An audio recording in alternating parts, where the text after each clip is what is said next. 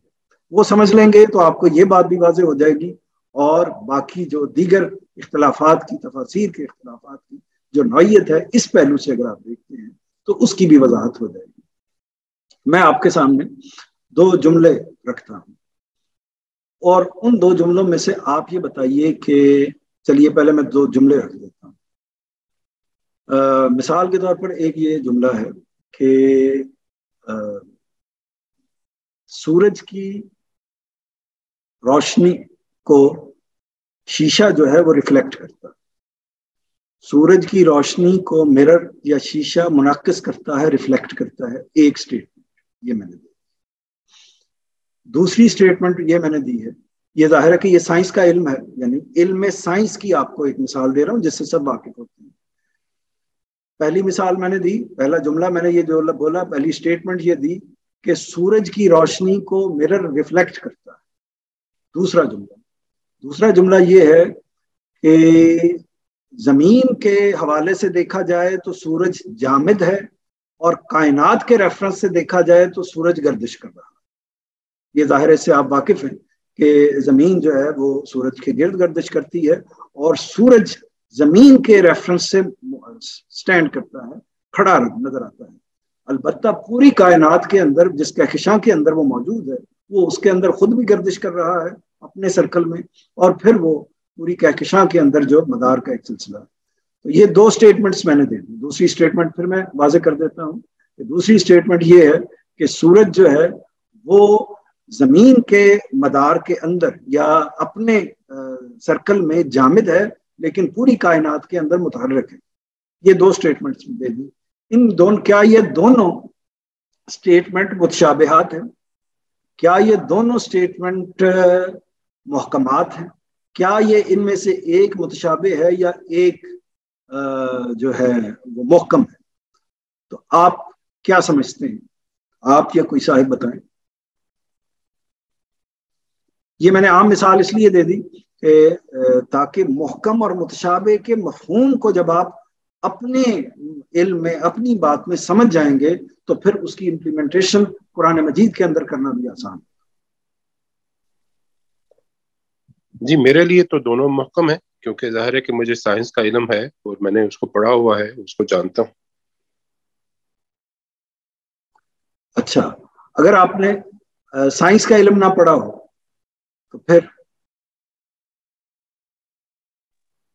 تو پھر میرے لیے تو نہ متشابہ ہے نہ محکم، کیونکہ مجھے پتہ ہی نہیں۔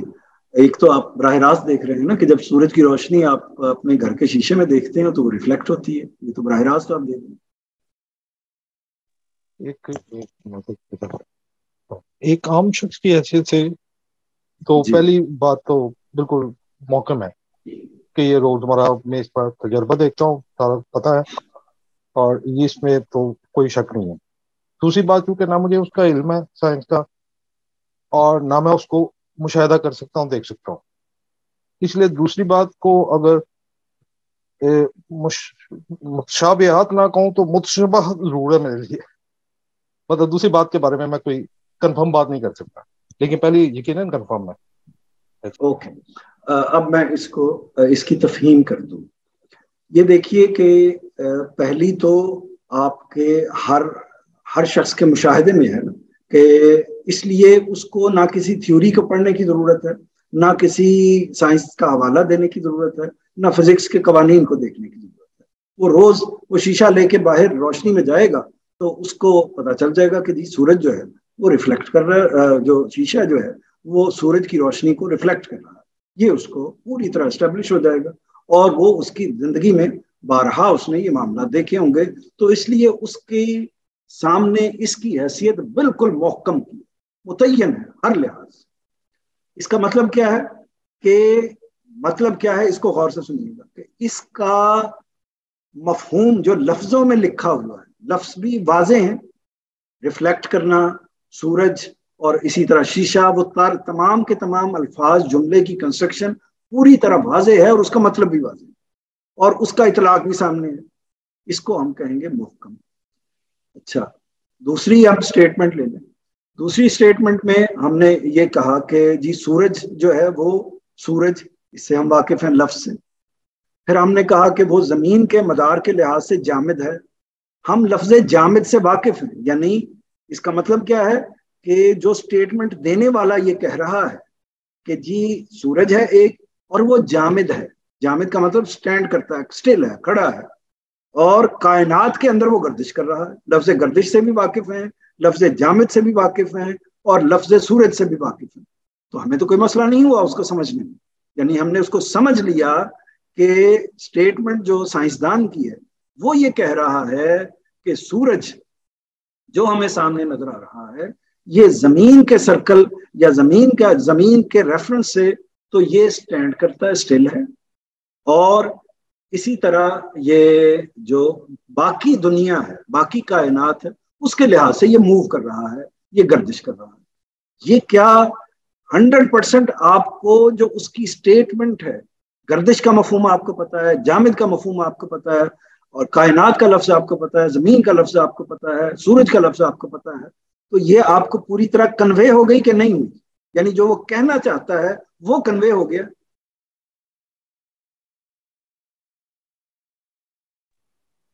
اس کا جواب جی آپ اتفاق کرتے ہیں کہ وہ کنوے ہو گیا؟ جی بالکل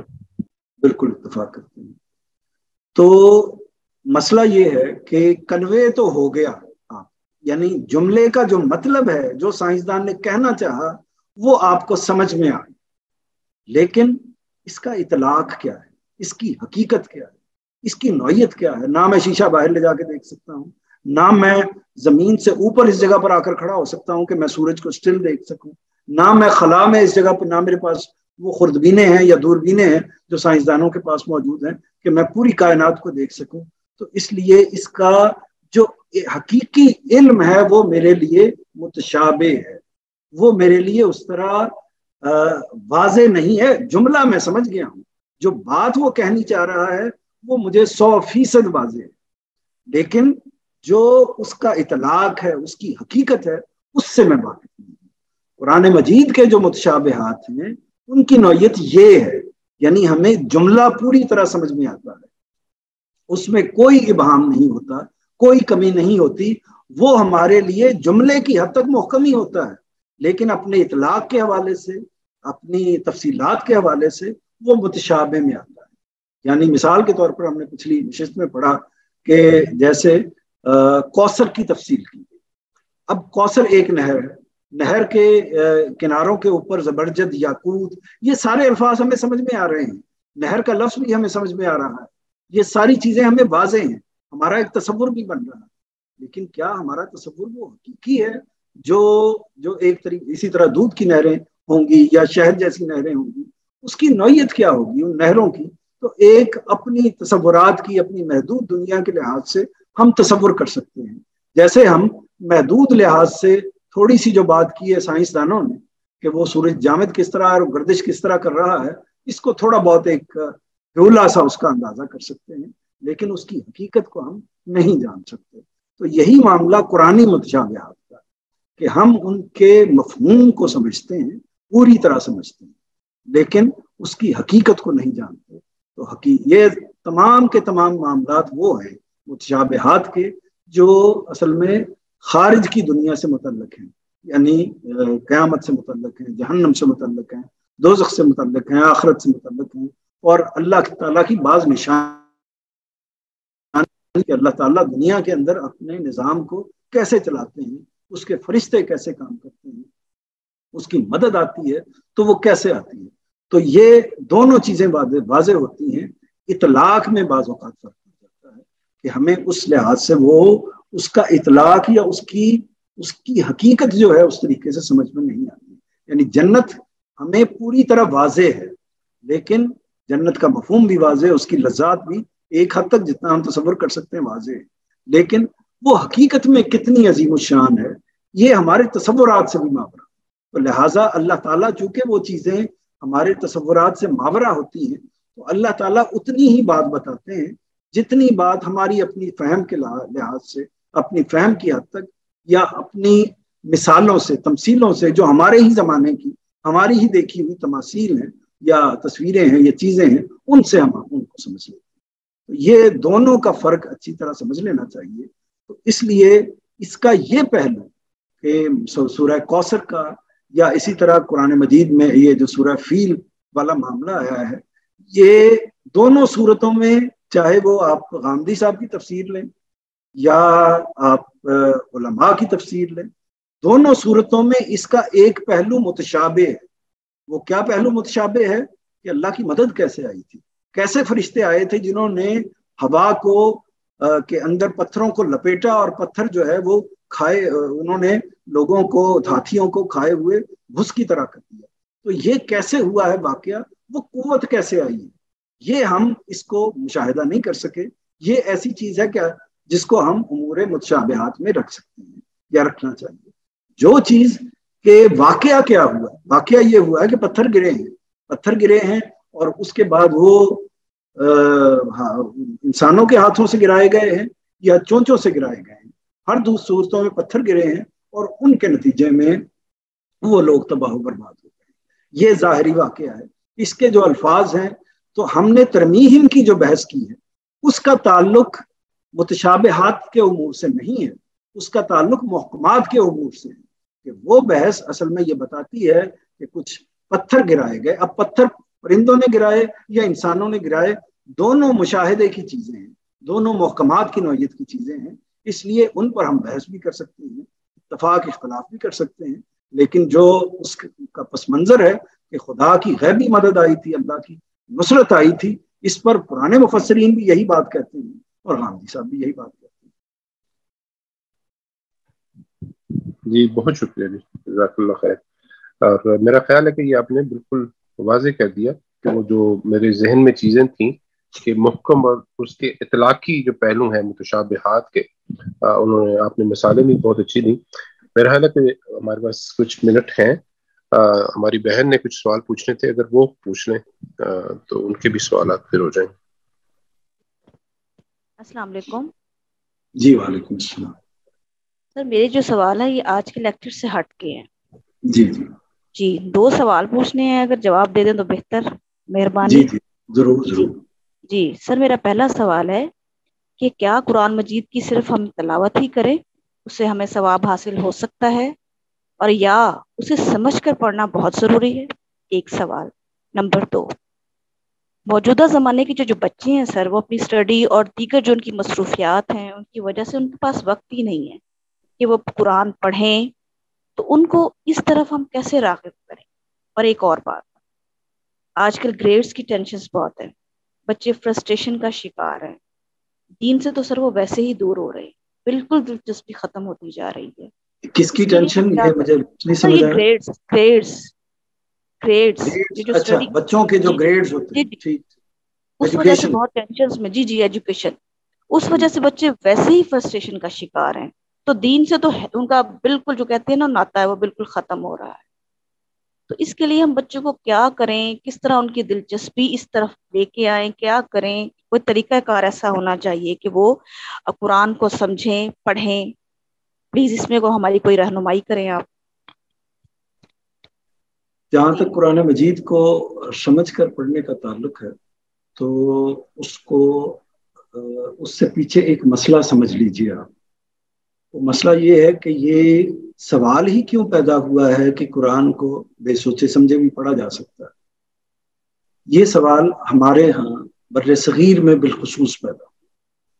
اس کی وجہ کیا ہوئی؟ اس کی وجہ یہ ہوئی کہ لوگ اردو زبان سے واقف تھے، یعنی اردو زبان کا رسم الخط بھی وہی ہے اور عربی زبان کا رسم الخط بھی وہی ہے، یعنی جس طریقے سے ہم عربی لکھتے ہیں، لام جس طرح لکھتے ہیں اسی طرح اردو میں لام لکھتے ہیں، تقریباً بعض چند ایک الفاظ کے علاوہ، چند ایک حروف کے علاوہ الفابیٹس جو ہیں وہ بھی تقریباً سیم ہیں، آوازیں بھی سیم ہیں۔ تو اس وجہ سے ہمارے بر صغیر پاک و ہند میں جو لوگ عربی سے، فارسی سے واقف تھے تو وہ قرآن مجید کو پڑھ تو سکتے تھے، لیکن اس کو چونکہ ان کا مطلب نہیں آتا تھا، عربی زبان نہیں آتی تھی، تو اس کو سمجھ نہیں سکتے تھے۔ تو علماء نے قرآن مجید کی طرف راغب کرنے کے لیے لوگوں کو یہ ترغیب دی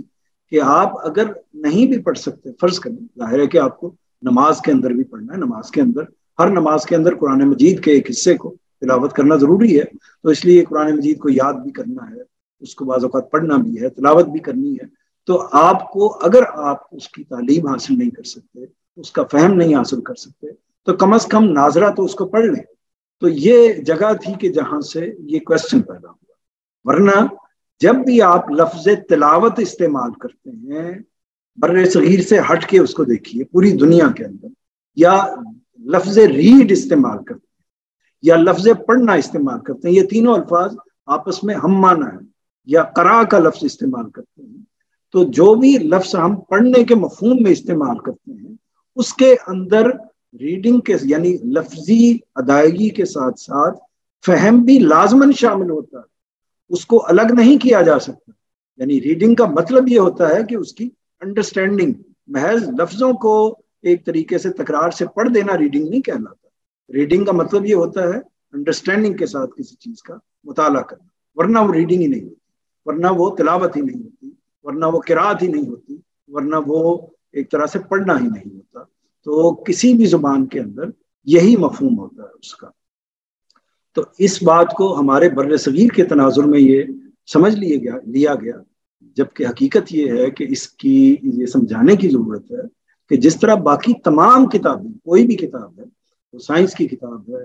اسی طرح کسی اور علم فن کی کتاب ہے، جس کتاب کا بھی کوئی ناول ہے، کوئی شاعری کی کتاب ہے، جس کا بھی آپ مطالعہ کرتے ہیں، اس مطالعے کو کرتے ہوئے اگر آپ محض اس کو صرف لفظوں کو دہرا رہے ہیں، وہ آپ کے فہم میں نہیں اتر رہا، تو اس کا مطلب ہے کہ آپ اس کی ریڈنگ نہیں کر پا رہے، آپ اس کو پڑھ نہیں پا رہے، اس سے آپ کو اس سے کچھ بھی حاصل ہونے والا نہیں ہے.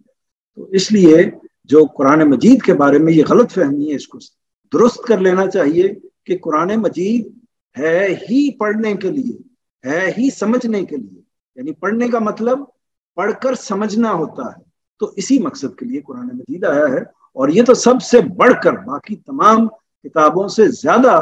بڑھ کر سمجھ کر پڑھنے والی چیز ہے، کیونکہ یہ اللہ کا کلام ہے. اس پر ہمیں غور کرنا چاہیے، اور اس میں ہمیں کوئی مشکل اس وجہ سے نہیں ہے کہ مفسرین نے، علماء نے یہ خدمت کر دی ہے کہ ہر زبان میں، پنجابی میں، اردو میں، انگریزی میں یہ دستیاب ہے، اس کے تراجم دستیاب ہیں، اب آڈیو ویڈیوز کی صورت میں بھی دستیاب ہیں. تو اس لیے اس کی تفہیم میں، اس کو پڑھنے میں کوئی رکاوٹ اب موجودہ زمانے میں تو بالکل بھی نہیں ہے. تو اس لیے ایک تو یہ واضح کر لینا چاہیے کہ پڑھنے کا حق اسی وقت ادا ہوگا جب اس کو سمجھ کر پڑھا جائے، ورنہ حقیقتاً اس کی محض ایصال ثواب کے لیے اس کی کوئی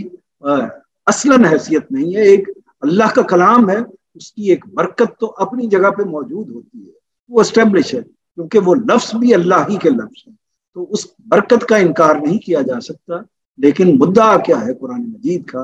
اللہ تعالیٰ کی طرف سے انسانوں کو دینے کا، وہ یہ ہے کہ وہ اس کو سمجھیں، اور سمجھیں گے ہی تو تبھی اس پر عمل کر سکیں گے، ورنہ اس پر عمل نہیں کر سکیں گے. تبھی خدا کے الفاظ ان کے دل میں، ان کے ذہنوں میں اتریں گے. تو ایک تو آپ نے یہ بات کہی. دوسری بات آپ نے دوسرا سوال آپ کا یہ تھا کہ جو ہماری نوجوان نسل ہے، بچے ہیں، ان کو کیسے راغب کیا جائے قرآن مجید کی طرف. ظاہر ہے کہ اس وقت کے جو حالات ہیں، کئی مشغولیتیں، کئی مصروفیتیں انسانوں کے ساتھ وابستہ ہوتی ہیں، اور ہر زمانے کے اپنے اپنے اسباب ہوتے ہیں. یعنی یہ خاص موجودہ زمانے کے نہیں ہیں، بلکہ ہر زمانے کے ہوتے ہیں. جیسے مثال کے طور پر قدیم زمانے میں یہ صورت موجود تھی، ہم اپنے بر صغیر ہی کا جائزہ لیتے ہیں تو عام طور پر یہ بھی صورت میسر نہیں تھی کہ لوگ اردو زبان جانتے ہیں. یعنی وہ تعلیم کی وہ صورت موجود نہیں تھی، تو پھر سننے پر اکتفا کرنا ہوتا تھا، یا اور اس کے لیے بھی مسجد میں جانا خواتین کے لیے یہ اور بھی مشکل ہوتا تھا. پھر مجھے یاد ہے کہ خواتین مرد اس کو ترجیح دیتے تھے کہ اور کچھ نہیں تو کم از کم قرآن مجید کو کھول کر اس پر انگلیاں ہی پھیر لی جائیں، یعنی ان کے الفاظ ہیں ان پر انگلیاں پھیر لی جائیں. یہ ایک قرآن مجید کی عظیم کتاب کے ساتھ ایک تعلق کے اظہار کے لیے یہ طریقہ بھی اختیار کیا گیا. پھر اسی طرح یہ بھی طریقہ اختیار کیا گیا کہ چلیے ناظرہ ہی اس کو پڑھ لیتے ہیں، یعنی اس کے فہم کے بغیر ہی ایک باقاعدہ اصطلاح بن گئی کہ فہم کے بغیر ہی اس کو یاد بھی کر لیتے ہیں اور پڑھ بھی لیتے ہیں. یہ صورت بھی بن گئی. تو اس کا مطلب یہ ہے کہ ماضی کے زمانے میں، آج سے آپ 50 60 100 سال پیچھے چلے جائیں، تو اس وقت بھی یہ مسائل موجود تھے کہ قرآن مجید کے لیے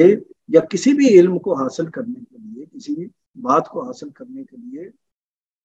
دستیاب جو عوامل ہیں وہ ان میں دشواری تھی.